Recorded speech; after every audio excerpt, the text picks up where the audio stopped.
A paz do Senhor Jesus, estamos iniciando mais um Instantes Finais, a sua aula de profecia e de escatologia bíblica no seu lar. E eu quero mais uma vez agradecer por sua audiência, a você que acompanha a programação da Rede Brasil pela TV ou pela internet. Que Deus te abençoe, que as bênçãos de Deus continuem sendo derramadas sobre a sua vida, sobre a sua família. Seja muito bem-vindo aos Instantes Finais. E eu gostaria de agradecer também pelas mensagens que temos recebido diariamente através do WhatsApp do programa, não só aquelas mensagens de elogios, mas também aquelas críticas, aquelas observações, as sugestões. Muito obrigado. E se você deseja enviar a sua pergunta, a sua dúvida, uma mensagem, uma crítica, opinião ou sugestão, anote aí o número do WhatsApp, que é o 994661010. Se você está acompanhando diariamente o nosso programa, você sabe que nós estamos estudando sobre o ministério profético do Novo Testamento. Nos programas anteriores, nós estudamos dezenas de profecias que foram proferidas por seres angelicais, que foram proferidas pelo Senhor Jesus, que foram escritas pelos apóstolos. E a partir de hoje, nós estudaremos algumas profecias que estão registradas no livro do Apocalipse. Na aula hoje, nós estudaremos sobre o seguinte tema: as 7 bem-aventuranças do Apocalipse. Essa imagem, claro, é meramente ilustrativa, mas ela dá a ideia aí como que o apóstolo João, lá na ilha de Patmos, após receber as visões, as revelações do Apocalipse, ele registrar em um livro para que pudesse chegar às nossas mãos. Vamos à introdução do nosso programa. Nós dizemos assim na introdução, que o Apocalipse é o último livro da Bíblia e, na opinião da maioria dos teólogos, estudantes da Bíblia, ele é também o livro mais complexo. Isso porque ele possui muita simbologia, linguagem figurada, visões, revelações, dando muita ênfase à numerologia, principalmente o número 7, não é? Você já deve ter observado isso, que estudando o Apocalipse nós vamos encontrar, por exemplo, 7 castiçais de ouro, 7 estrelas, 7 selos, 7 trombetas, 7 taças e diversos outros termos referindo-se ao número 7. Ainda dessa forma, ele fala também de 7 bem-aventuranças, como veremos a seguir. Então, nós vamos perceber que o livro do Apocalipse, ele fala sobre vários números 7, e um deles é sobre as 7 bem-aventuranças. Bem, primeiro eu gostaria de explicar o que vem a ser bem-aventurança, o que é uma pessoa bem-aventurada. Bem-aventurança significa aquele estado de alguém que é feliz. A palavra bem-aventurado pode ser definida como feliz ou muito feliz. Há muitas bem-aventuranças nas páginas da Bíblia. Quem não se lembra, por exemplo, do Salmo 1, que bem-aventurado ou feliz é o varão que não anda segundo o conselho dos ímpios, não se detém no caminho dos pecadores, não se assenta na roda dos escarnecedores, antes tem o seu prazer na lei do Senhor e na sua lei medita de dia e de noite. Também nós vamos encontrar em Mateus capítulo 5, no sermão de Jesus, o sermão da montanha, onde Jesus falou sobre diversas bem-aventuranças. Jesus disse que bem-aventurado é aquele que chora, porque será consolado, são os pacificadores. Jesus falou que bem-aventurados são aqueles que são perseguidos. Enfim, quando lemos a Bíblia, nós vamos perceber que feliz, bem-aventurado, não é necessariamente aquela pessoa que tem muitas riquezas, tem saúde, tem uma boa família. Não necessariamente.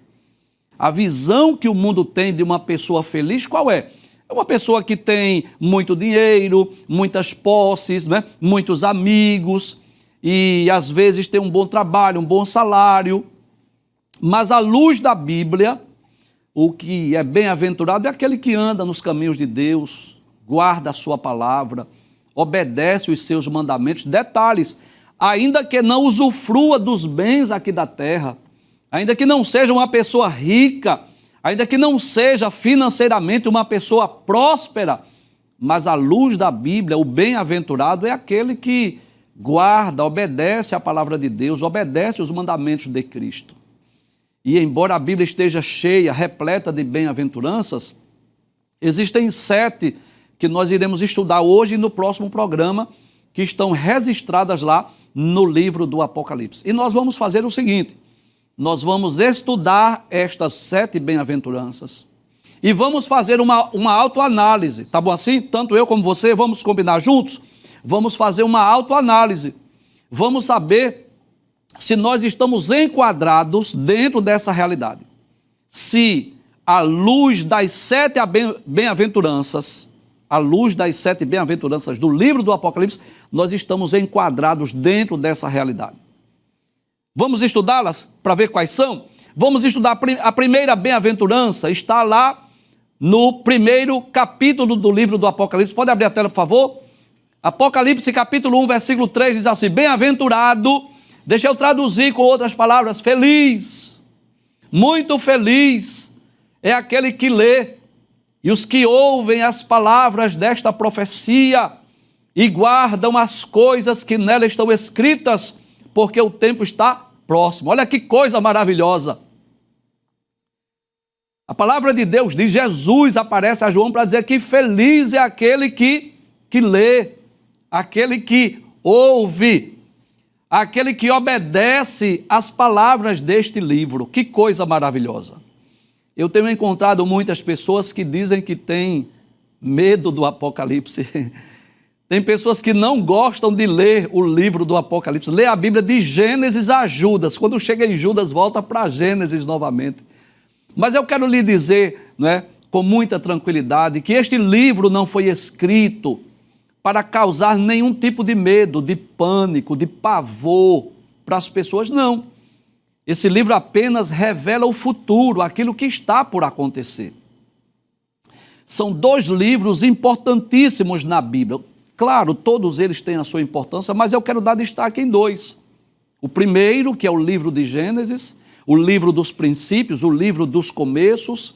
Já imaginou se nós não tivéssemos o livro de Gênesis? Já imaginou se a Bíblia começasse lá no livro do Êxodo? Quantas informações maravilhosas nós deixaríamos de obter? O livro de Gênesis, ele registra como se deu a criação, a primeira família, como o pecado entrou no mundo e como Deus começou a executar o plano de salvação através da chamada de Abraão, da escolha da nação de Israel. E o outro livro, também de grande importância, é o último livro, que é o livro do Apocalipse, onde revela sobre a consumação de todas as coisas. Este livro nos fala sobre o fim da trajetória da igreja. Ele fala o que ocorrerá no futuro com Satanás, os demônios, o que ocorrerá no futuro com os ímpios, o que ocorrerá no futuro com o planeta Terra e principalmente sobre o destino dos salvos no futuro. Então, deixar de ler este livro, deixar de conhecer as verdades, as revelações do Apocalipse, é algo que vai deixar o ser humano, a pessoa confusa, indecisa, incrédula talvez, vai deixar de conhecer as verdades bíblicas acerca do futuro. E olha que coisa interessante, é o único livro da Bíblia em que feliz ou bem-aventurado é aquele que lê, aquele que ouve e aquele que guarda as coisas que nele estão escritas, ou nelas estão escritas, falando de profecias. Inclusive, quando nós lemos o livro do Apocalipse, que eu sou sincero em lhes dizer, é um livro difícil, é um livro complexo, ninguém tem dúvida disso, mas que o desejo de Deus é que nós possamos conhecer a mensagem deste livro. O livro do Apocalipse, as visões, as revelações foram dadas a João, mas não apenas para ele. Nós vamos perceber aqui no versículo 1 do livro do Apocalipse que diz assim: revelação de Jesus Cristo, a qual Deus lhe deu, no singular, deu a João, para mostrar aos seus servos, plural, as coisas que brevemente devem acontecer. Então eu posso dizer, sem medo de errar, que o desejo de Deus é que nós possamos conhecer a mensagem deste livro.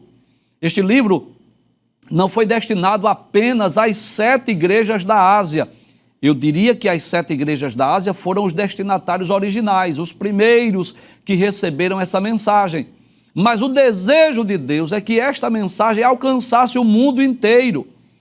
Inclusive, quando nós lemos, por exemplo, o capítulo 1, versículo de número 11, a palavra de Deus diz assim, e dizia, o que vês, escreve num livro e envia-o às 7 igrejas que estão na Ásia. Então, o desejo de Deus é que essa mensagem fosse difundida, propagada, anunciada. Então, mesmo Deus que deu as revelações a João na ilha de Patmos, proveu meios para que estas revelações fossem escritas, para que fossem enviadas às igrejas da Ásia e assim, posteriormente, fossem traduzidas, canonizadas, inclusas no cânon e chegassem em nossas mãos. Observe, por exemplo, em Apocalipse, capítulo 21, versículo 5, diz, e o que estava assentado sobre o trono disse, eis que faço novas todas as coisas, e disse-me, escreve, porque estas palavras são verdadeiras e fiéis. Então eu posso dizer que feliz, bem-aventurado é aquele que lê o livro. Sabia que lendo o livro do Apocalipse você é feliz por isso? Porque você vai conhecer o que ocorrerá no futuro? Mas feliz também é aquele que ouve. Quando você está ouvindo a mensagem do Apocalipse, você também é feliz, mas principalmente aqueles que guardam as coisas que nela estão escritas. Há ainda um fato muito interessante sobre o Apocalipse, que está no capítulo de número 10 do livro do Apocalipse, quando João ele tem a visão de um anjo forte que descia do céu em uma nuvem. Por cima da cabeça desse anjo estava o arco-íris, o arco celeste. O rosto desse ser angelical era como o sol, seus pés eram como colunas de fogo, e ele tinha um livrinho na mão. E ele disse a João que comesse esse livrinho. E no versículo de número 11, ele diz assim, e disse-me, o anjo disse a João, importa que profetizes outra vez a muitos povos e nações e línguas e reis. Olha que coisa interessante. O anjo chega com um livrinho na mão, ele diz que João deveria comer aquele livrinho, e João comeu aquele livrinho, e depois que ele comeu aquele livrinho, o anjo disse, olha, importa que profetizes outra vez a muitos povos, nações, línguas e reis.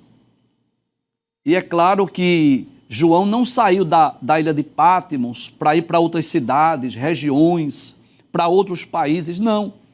Não há registros que João tenha viajado para profetizar em outros países. E acerca de que o anjo se referia?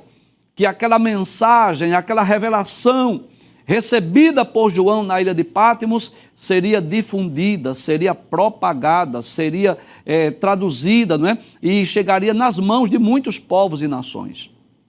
Então eu posso dizer que em vez de nós termos medo do livro do Apocalipse, em vez de nós termos receio de ler a mensagem deste livro, pelo contrário, nós devemos nos sentir felizes por ter em nossas mãos essa mensagem. Chegou até nós, graças a Deus por isso.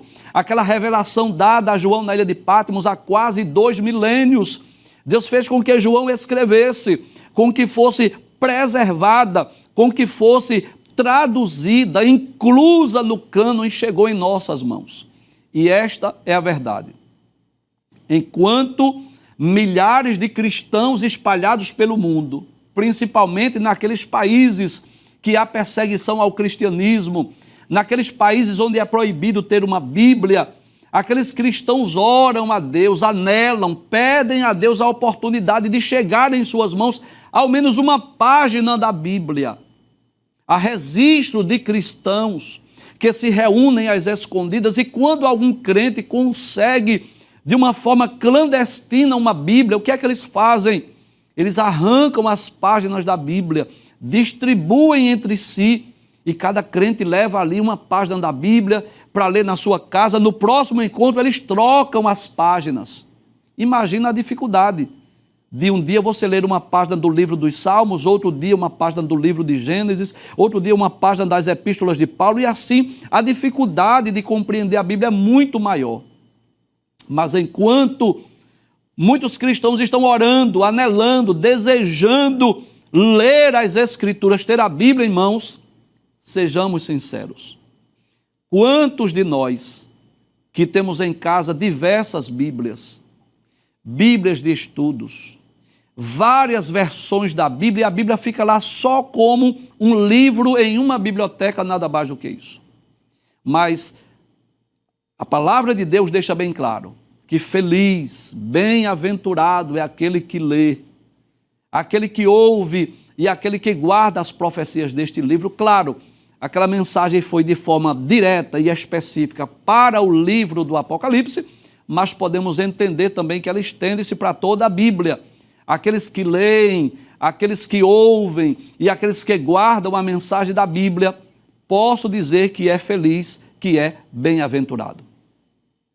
A segunda bem-aventurança diz assim: e ouvi uma voz do céu que dizia, escreve, bem-aventurados os mortos que desde agora morrem no Senhor. Sim, diz o Espírito, para que descansem dos seus trabalhos e as suas obras os sigam. Que coisa interessante.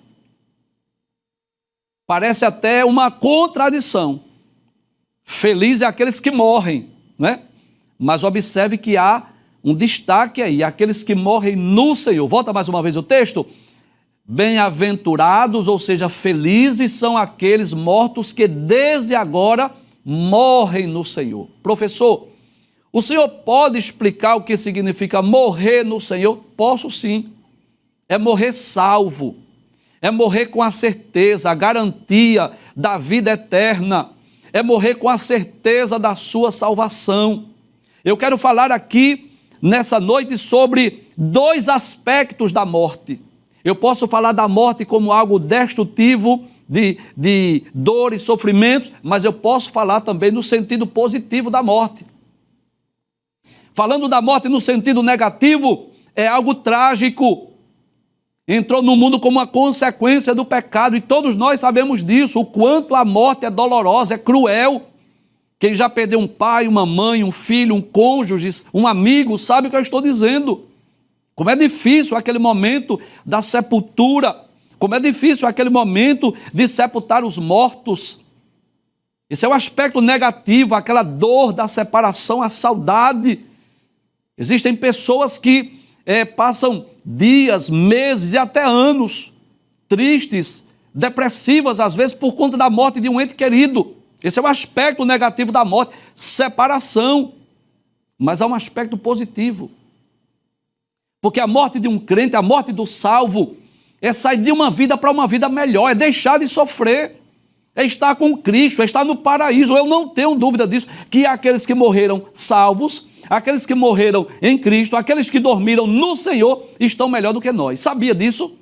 Que muitos crentes estão dando graças a Deus, porque graças a Deus não morreu na Covid, por exemplo, mas eu vou lhe dizer, sem medo de errar, aqueles que partiram estão melhor do que nós. E nós não morremos porque nossa missão aqui na terra não concluiu, não foi terminada. Eu não terminei a minha missão, por isso que eu escapei. E você também, você não morreu porque você não concluiu a sua missão, mas eles já concluíram, já atravessaram a linha de chegada. Então, feliz é aquele que morre, mas morre no Senhor. Veja o que diz Apocalipse capítulo 14, versículo 13. Bem-aventurados os mortos que desde agora morrem no Senhor. Em outras palavras, morrem salvos, com a certeza da sua salvação.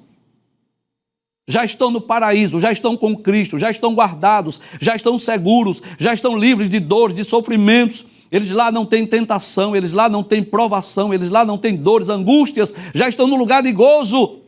E assim acredito eu que estão lá conversando com os patriarcas, profetas, apóstolos, falando das maravilhas do céu, de Cristo, de Deus, vendo os seres angelicais. É assim que nós cremos.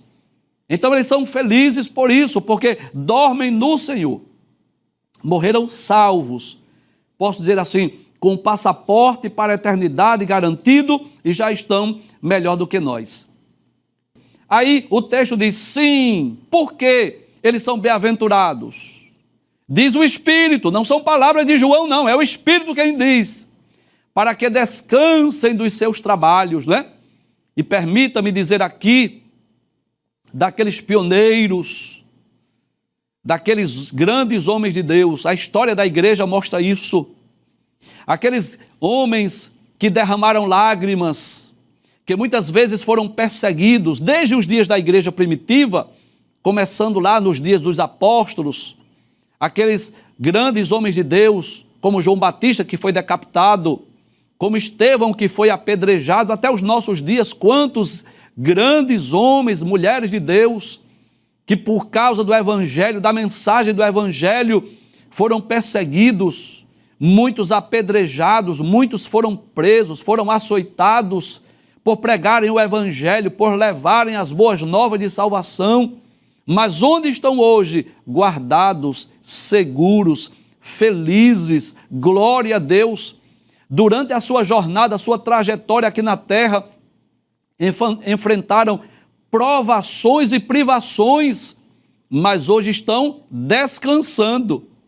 Olha o que o texto diz, para que descansem dos seus trabalhos, ou seja, não estão mais tendo a necessidade de pregar o evangelho, nem de orar mais, não, descansem das suas obras, descansem dos seus trabalhos, e que coisa maravilhosa, e as suas obras os sigam, porque haverá no futuro uma prestação de contas, haverá no futuro a entrega dos galardões. As obras seguem os crentes, as obras seguem os salvos. Um dia eles hão de ressuscitar, eles hão de comparecer ante o tribunal de Cristo, serão galardoados, serão recompensados. Que Deus nos ajude para que, caso façamos parte daquele grupo que vai morrer, porque nós não sabemos se fazemos parte daquele grupo que vai morrer para ressuscitar no dia do arrebatamento, ou se nós fazemos parte daqueles que serão arrebatados vivos. Eu, pelo menos, não sei. Eu não sei em que grupo eu estou. Se eu vou experimentar a morte física e hei de ressuscitar na ocasião da ressurreição, ou se eu faço parte daqueles que serão arrebatados vivos. Mas que Deus nos guarde e nos ajude para quê? Se fizermos parte daquele grupo que venha descer a tumba fria, nós possamos morrer no Senhor. Morrermos salvos, com a certeza da vida eterna, da sua salvação. Como aquele malfeitor lá na cruz, ao lado de Jesus. Olha que coisa interessante. Jesus foi crucificado entre dois malfeitores, um à sua direita, outro à sua esquerda. E a princípio os dois blasfemaram de Cristo, mas um deles, em dado momento, se arrependeu, se converteu, repreendeu o seu companheiro, disse, tu não temes a Deus, mesmo estando na mesma condenação. Nós estamos aqui porque os nossos atos merecem, mas esse homem que mal fez? Aí ele disse assim, Senhor, lembra-te de mim quando entrares no teu reino. Olha que coisa maravilhosa. Os dois morreram no mesmo dia, só que um foi salvo e o outro não. Olha que cena interessante. Os dois morreram na mesma ocasião, do mesmo tipo de morte, mas as almas, olha, dá para entender? Assim, ó, destinos diferentes, glória a Deus. A alma daquele homem que disse a Jesus, Senhor, lembra-te de mim quando entrares no teu reino. O Senhor disse, digo que hoje estarás comigo no paraíso. E o outro? Condenação eterna. Não há registro que ele tenha se convertido. Lucas capítulo 16 fala também da história de dois homens. Um muito rico, que vestia-se de púrpura, que vivia esplendidamente, e o outro que era mendigo, doente, chagado, situação bem deplorável. E ambos morreram. Mas há uma diferença quando a Bíblia registra o destino das almas deles. Diz que o Lázaro, que era um mendigo, chagado, ele foi visto lá no seio de Abraão. Glória a Deus. Ao lado do patriarca Abraão. Enquanto que o outro foi visto no Sheol, no Hades, num lugar de sofrimento. Então eu quero deixar bem claro a você, meu amigo, que não é cristão, que não é evangélico. que a vida não termina na tumba fria, que existe vida após a morte. E que depois da morte física, nós adentramos, todos os seres humanos adentram na eternidade. Agora, detalhe, só existem 2 destinos, tá? Nem 3, nem 4 e nem 5. Só existem 2. Ou salvação eterna ou condenação eterna. E esse destino quem escolhe somos nós. Deus não escolhe. Tem pessoas que dizem assim, quando eu morrer, Deus faça de mim o que Ele quiser. Não, Ele vai fazer o que você quiser. Você quer ir para onde? E eu já fiz essa ilustração, vou fazer mais uma vez, tá? Me permita. É como se todo ser humano tivesse recebido uma passagem para a eternidade que só tem 2 destinos e quem vai marcar é você. Agora você tem que escolher enquanto está vivo, porque depois que morre não tem mais como mudar o destino. Então é como se Deus tivesse dado ao ser humano essa oportunidade. Ah, você quer desfrutar de uma vida eterna com Deus, de paz, feliz, segura? Pronto, então, o que é que faz?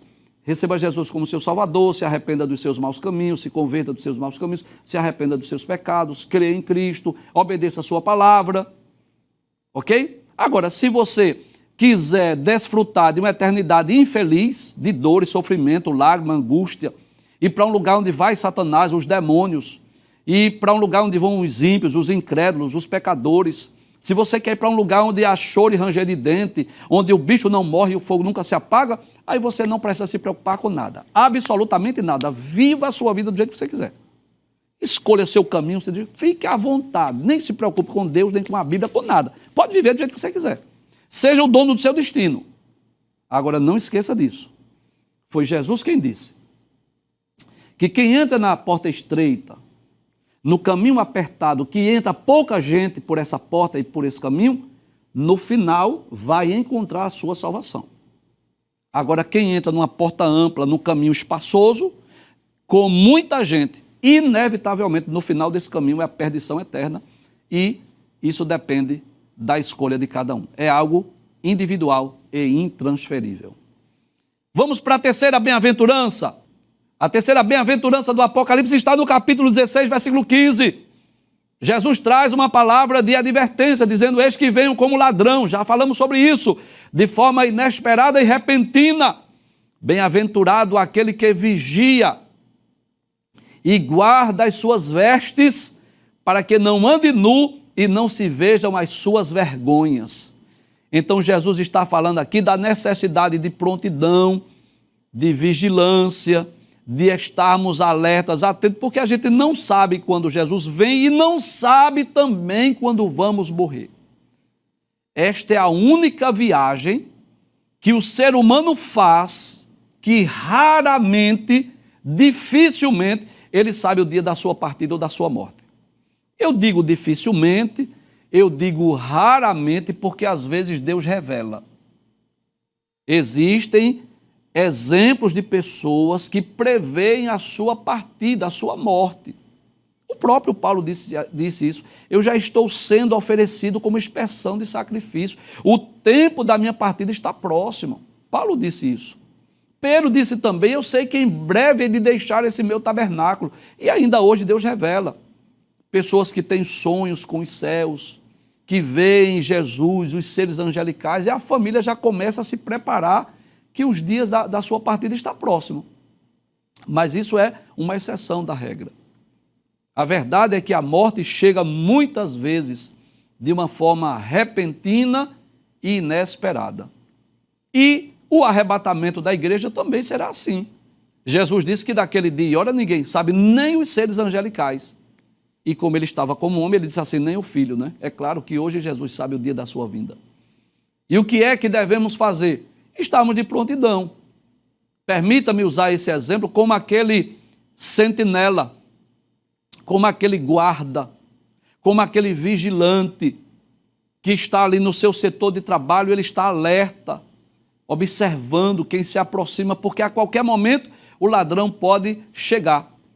E é muito interessante que Jesus compara a sua vinda como um ladrão de noite, de forma repentina, inesperada. E o que é que nós devemos fazer? Vigiar, estar alerta, estar vigilante, para que ninguém roube a nossa coroa. E o que mais que nós devemos fazer? Não andar despido, não andar nu. E eu posso entender que esse texto fala tanto de vestes espirituais como de vestes físicas. Eu não tenho dificuldade de entender esse texto no sentido literal e no sentido figurado. Aí Jesus diz assim, olha, eis que venho como ladrão. São palavras de Jesus. Eu venho como ladrão, como que diz assim, de forma inesperada e repentina. E feliz é aquele que vigia e guarda as suas vestes, para que não ande nu e não se vejam as suas vergonhas. Eu entendo sim que Jesus tanto está se referindo às vestes espirituais como às vestes físicas também. Com muito respeito às pessoas de outras denominações, porque a doutrina é uma só, é bíblica, mas cada denominação tem os seus usos e costumes. Você concorda comigo? Cada denominação. Então é por isso que tem igrejas em que as mulheres se vestem de uma forma, outras igrejas se vestem de outra, não é assim? E a gente percebe que, infelizmente, a sensualidade do mundo, ela está presente em todos os lugares, e até mesmo dentro de igrejas, de templos, onde às vezes as pessoas vão para um templo cultuar a Deus, mas vão com roupas indecentes, roupas que não são apropriadas para se usar nem da rua, imagina no templo. E a palavra de Deus está advertindo, guardar as suas vestes, não andar nu, não é assim? É por essa razão que você percebe a diferença. Quando alguém aceita Jesus, ele sente a necessidade de cobrir o seu corpo. Pode perceber isso. Isso é normal, isso é natural. A pessoa está, por exemplo, na rua e anda à vontade. Mas quando aceita Jesus, sente a necessidade de cobrir, porque é o Espírito Santo, né? Ele não está interessado só no nosso interior. A santificação à luz da Bíblia não deve ser só interna, mas externa. Aquilo que começa dentro reflete no exterior. Olha que coisa interessante. O apóstolo Paulo, escrevendo aos Tessalonicenses, capítulo 5, versículo 23, ele diz, e todo o vosso espírito e alma e corpo sejam plenamente conservados e irrepreensíveis para a vinda do Senhor. Então, as pessoas às vezes começam a dizer que Deus só quer o coração, que Jesus só olha para o coração. Não, ele não quer só o coração, ele quer tudo, é corpo, alma e espírito. E assim nós entendemos que esse texto, quando diz que bem-aventurado é aquele que vigia e guarda as suas vestes para que não ande nu, está referindo-se tanto às vestes espirituais como às vestes físicas. Aí ele diz assim, eis que venham como ladrão, bem-aventurado aquele que vigia e guarda as suas vestes para que não ande nu e não se vejam as suas vergonhas. A quarta bem-aventurança do Apocalipse está lá no capítulo de número 19, versículo 9, que é o texto que fala sobre as bodas do Cordeiro. E disse-me, escreve, feliz, muito feliz, aqueles que são chamados à ceia das bodas do Cordeiro. Olha que coisa maravilhosa. Ceia fala de refeição, de alimento, mas fala de uma ceia especial. Aquela ceia que vamos participar nas bodas do Cordeiro. A maior festa de casamento que nós iremos presenciar. Aqui na terra existem muitos casamentos famosos, de artistas, de pessoas influentes no mundo. São casamentos que a mídia, nós chamamos a atenção da mídia, que é conhecido internacionalmente, as pessoas vão ver lá a grife dos convidados, os nomes dos convidados, e são festas assim, de muita riqueza. Mas existe uma festa de casamento que nós, os salvos, participaremos, não como convidados, como a própria noiva, porque a união entre Cristo e a sua igreja é comparada a um casamento. E Jesus está dizendo, né, que é feliz aqueles que são chamados às bodas, à ceia das bodas do Cordeiro. Ora, eu quero lembrar que esse corpo, depois de transformado, ainda é possível se alimentar. Sabia disso? Sim. Nós não teremos mais fome, sede, frio, calor, não.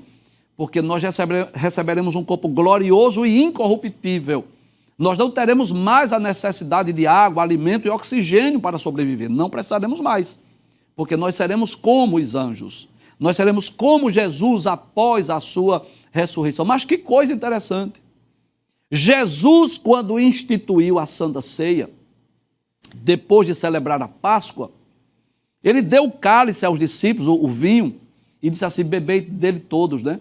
E Jesus disse assim, digo-vos que não beberei mais do fruto da vide. Em outras palavras, não tomarei mais do suco da uva, até aquele dia que eu beba de novo convosco no reino de meu Pai. Significa dizer que Jesus prometeu que iria celebrar uma ceia conosco, com os discípulos, com os seus servos. E mesmo no futuro, quando estivermos em corpos gloriosos e incorruptíveis, nós poderemos participar dessa ceia. Há um outro fato interessante ainda, em João capítulo 21, após a ressurreição, Jesus aparece aos discípulos às margens do mar da Galileia, porque existem duas pescas maravilhosas na Bíblia, uma no capítulo 5 de Lucas, no início do ministério de Jesus, e outra em João capítulo 21, que essa é a ocasião da restauração de Pedro. E nessa pesca maravilhosa de João capítulo 21, quando Jesus disse a Pedro que lançasse a rede para o lado direito do barco, que eles trouxeram uma grande quantidade de peixes, quando Jesus perguntou se eles tinham alguma coisa de comer, eles disseram que não. Quando eles vieram para a beira da praia, já tinha pão e peixe assado. E Jesus comeu com eles. Então eu posso dizer que este corpo da ressurreição, nós não teremos mais necessidades físicas de oxigênio, de água e alimentos. Mas nós poderemos nos alimentar sim, porque ceia, alimento, fala de quê?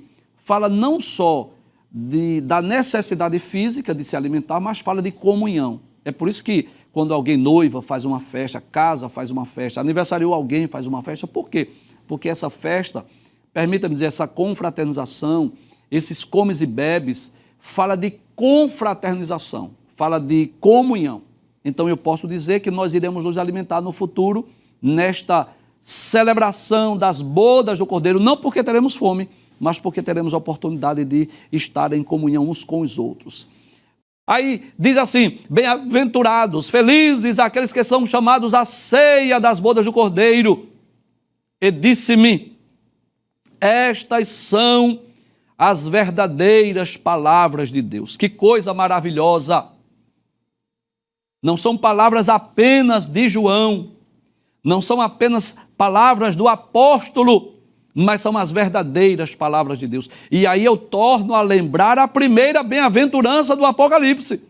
Bem-aventurado aquele que lê, aquele que ouve, aquele que guarda as profecias deste livro, porque o tempo está próximo. E por que guardar? Porque essas palavras aqui não são apenas palavras de um velhinho idoso que estava exilado na ilha de Patmos, não, mas são as próprias palavras de Deus. Eu posso dizer que a Bíblia Sagrada, ela é a própria palavra de Deus. Ela não apenas contém, ela não apenas torna-se, ela é a palavra de Deus. Os homens santos de Deus falaram, escreveram, inspirados pelo Espírito Santo. E você quer que eu dê uma prova disso? Eu vou provar para você. É por isso que esse livro é tão perseguido, desde que esse livro foi canonizado, traduzido, impresso, e foi difundido, propagado para o mundo inteiro. Quantas pessoas se levantaram para desfazer da mensagem deste livro? Não é assim? Por que é que querem proibir que esse livro esteja nas bibliotecas? Por que é que querem proibir que este livro seja pregado através dos meios de comunicação? Por que é que as pessoas querem proibir que esse livro seja difundido, a mensagem desse livro? Porque esse livro é a própria palavra de Deus, que transforma, que é mais poderosa do que uma espada afiada de ambos os lados, que vai até a divisão da alma, do espírito, das juntas e medulas, e é apta para discernir os pensamentos e intenções do coração. Esse livro não precisa ser reescrito, este livro não precisa ser reinterpretado, este livro não precisa ser atualizado, não. Podemos pregar essas palavras da mesma forma, é claro, traduzidas, de acordo com os textos originais, e poder ensinar, propagar com muita tranquilidade, porque foi Jesus quem disse que estas são as verdadeiras palavras de Deus.